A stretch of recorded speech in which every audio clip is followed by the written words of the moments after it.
سلام علیکم.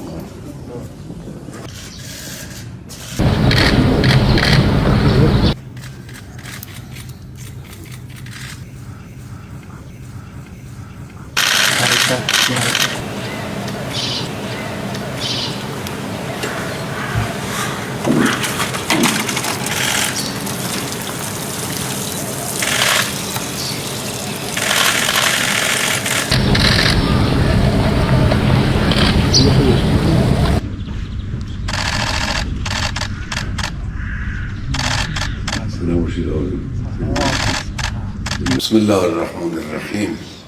ولی که درخت کاری یک سرمایه گذاری است، اونم سرمایه گذاری با صرفه و پرسود.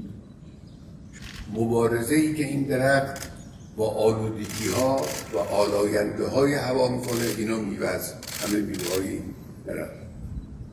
بنابراین انواع و اقسام ثمرات رو شما از این سرمایه گذاری خوبتون میبرید. فیض الهی رو برای همه ملت و همه کشور از خداوند متعال طلب.